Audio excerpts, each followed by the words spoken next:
வணக்கம். அருள்ஞான ஒளி சேனலுக்கு உங்களை அன்புடன் வரவேற்கிறேன். கணக்கம்பட்டி ஸ்ரீ மூட்டைசாமி சித்தருடைய ஜீவசமாதிக்கு தான் போகிறோம். பழனியிலேருந்து 12 கிலோமீட்டர் தூரத்தில் இந்த ஜீவசமாதி அமைஞ்சிருக்குது. இங்கே கார் பார்க்கிங்க்கெலாம் நல்ல இட வசதி இருக்குது. ஸ்ரீ மூட்டைசாமி சித்தர் ஜீவசமாதி அடைஞ்சு 11 வருஷம் ஆகுது. இவருடைய இயற்பெயர் காளிமுத்து.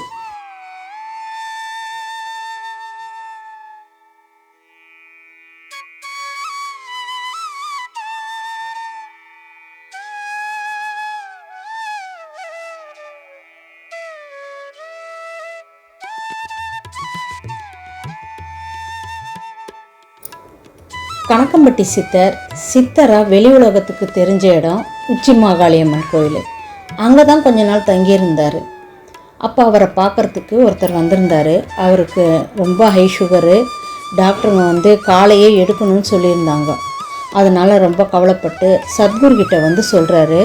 உடனே சத்குரு என்ன பண்ணுறாருன்னா, சுண்ணாம்பு எடுத்து காலெல்லாம் தடை விட்டு நீ போன்னு சொல்லிடுறாரு. அவர் மறுநாள் ஹாஸ்பிட்டலில் போய் அட்மிட் பண்ணி அப்புறம் பார்க்கும்போது சுத்தமாக சுகரே இல்லை. டாக்டருங்கெல்லாம் ரொம்ப ஆச்சரியப்பட்டு மிரண்டு போயிட்டாங்க. இவரும் ஆச்சரியப்பட்டு பல பேர்கிட்ட இந்த விஷயத்த சொல்லும்போது படிப்படியாக சித்தர்ன்றது வெளி உலகத்துக்கு தெரிய வந்தது. அப்படியே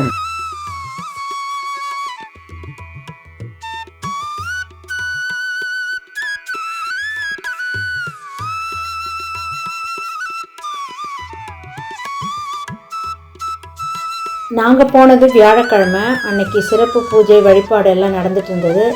அதில் கலந்துக்கிட்டு நாங்களும் தரிசனம் செஞ்சுட்டு வந்தோம்.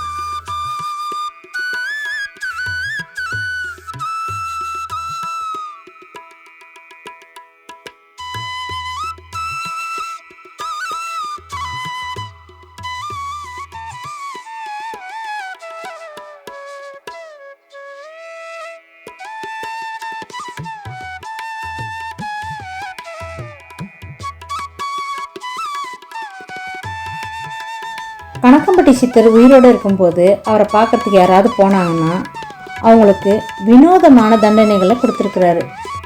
சாக்கடைகளை அள்ள சொல்கிறது, குப்பைகளை எடுத்து போட சொல்கிறது, கற்களை ஓரமாக எடுத்து போடுங்கன்னு சொல்கிறது, இப்படி பல வினோதமான தண்டனைகளை கொடுத்துருக்குறாரு. மக்களும் அதை தட்டாமல் செஞ்சுருக்குறாங்க.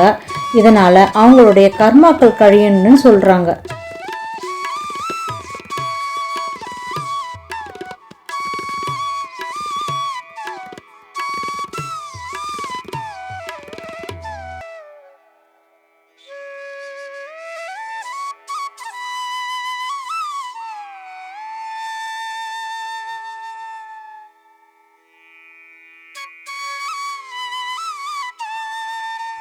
கணக்கம்பட்டியிலேருந்து கொஞ்சம் தூரத்தில் ஜக்கம்மா கோயில்னு ஒன்று இருக்குது. அங்கே தான் இவரும் கொஞ்ச நாளும் வாழ்ந்துட்டு இருந்திருக்கிறாரு. ஜக்கம்மா கோயில் சின்னதாக இருந்திருக்குது.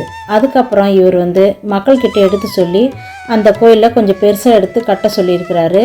மக்களும் எடுத்து கட்டியிருக்கிறாங்க. இந்த கணக்கம்பட்டிக்கு வர்றவங்க எல்லாரும் ஜக்கம்மா கோயிலுக்கும் போய் பார்த்துட்டு வராங்க. எங்களுக்கு டைம் இல்லாதனால நாங்கள் போகல. நீங்கள் போனீங்கன்னா ஒரு தடவை பார்த்துட்டு வாங்க. அவர் இருந்து சொல்லி கட்டின கோயில் அது.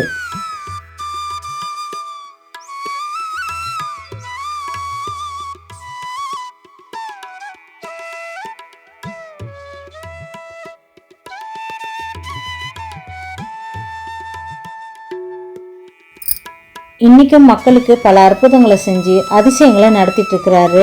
அதனால தான் மக்கள் கூட்டம் நாளுக்கு நாள் அதிகரிச்சிட்டே இருக்குது. நீங்களும் ஒரு தடவையாவது கணக்கம்பட்டி சித்தரை தரிசனம் செஞ்சு அவருடைய அருளை பெறுக. நன்றி.